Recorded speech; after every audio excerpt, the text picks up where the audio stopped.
Commander, you were in the cockpit there. Explain to us exactly what you saw. Yeah, when there was two of us, two airplanes, four people. We had F-18Fs. We had got vectored out to the west after they terminated a training exercise to investigate an object. When we arrived, the cruiser with the Aegis system told us it was merge plot, which means they couldn't break us out from the blip.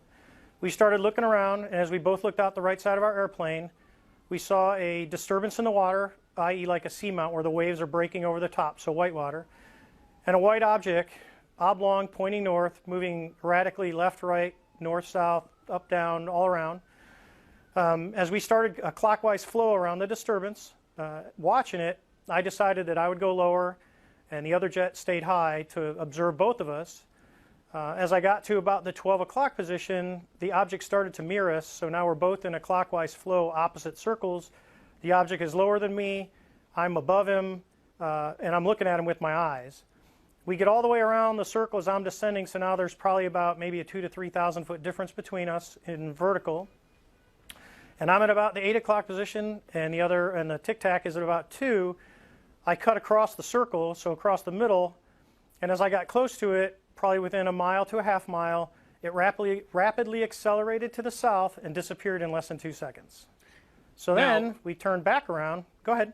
Go ahead. I mean, I guess you're an experienced pilot. You've been up in the air a lot. I imagine you've seen a lot of things in the sky. What was it about the movement of this or the appearance of this that made you believe it wasn't from this world as opposed to something else? Well, the first thing is it had no wings, so you think, okay, it's a helicopter. Well, there's no rotor wash in the water. There's no rotors. And when helicopters move side to side, they kind of slow and then they pick up speed going the other way. This was extremely abrupt, like a ping pong ball bouncing off a wall. It would hit and go the other way and change directions at will.